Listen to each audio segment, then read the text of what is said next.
Rolly Romero joining us. He's got a big fight going down March 30th against Pitbull Cruz. And Rolly, we're not going to play around. We're going to get right into the nitty gritty. Before the fight was announced that you're going to fight Isaac Cruz, you know, there was lots of talk that you were possibly going to be fighting Ryan Garcia. And actually, moments before you announced that you were going to be fighting Isaac Cruz, Ryan had tweeted, "I got to make this fight with Rolly happen." So what actually happened there, and how come that fight didn't go down? Um, they were fucking around, one, and two, it's like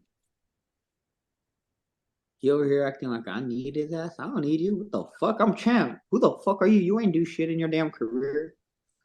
So yeah, I mean, there's that. Like he over, bro. How you gonna be calling shots if you have no authority to call shots?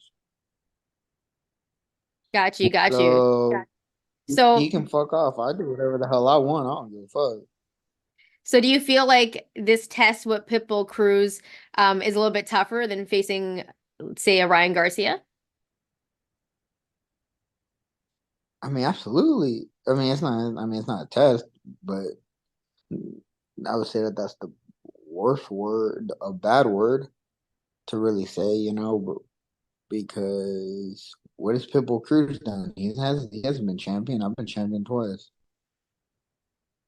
If anything, I'm testing him.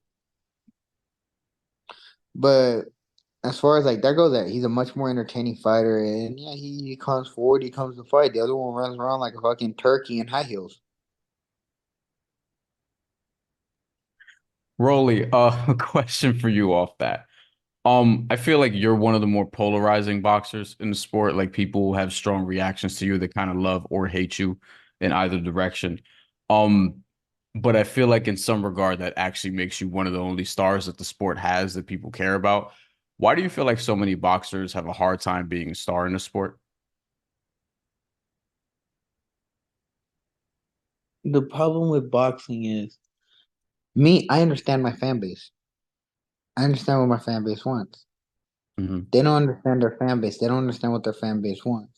It all comes to like any kind of marketing. You gotta understand what your consumer wants. And if they want to see me without a shirt, they want to see me without a shirt. And, and in connecting with your fan base. Why My bad. I had that. why is that I look really good without a shirt right now.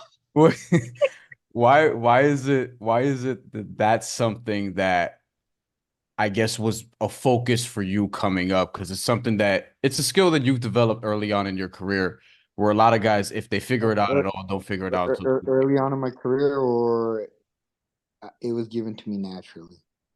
Okay, so tell me about that.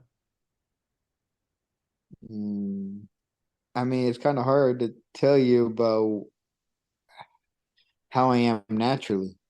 Some things you just can't teach. What do you think about, because speaking about Ryan Garcia earlier, he's posting and complaining about the ticket prices for the fight at Barclays Center.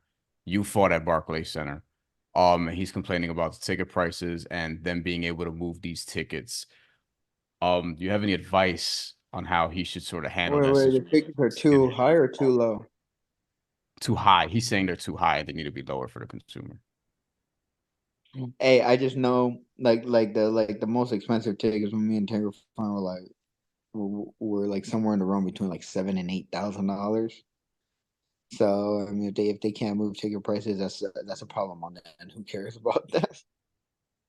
The cheaper seats for the fight are in the 300s in terms of prices, $300-$400 or something like that.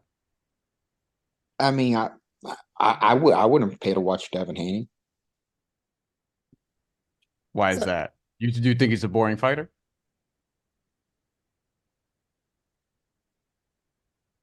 I think the silence says it all. Yeah. So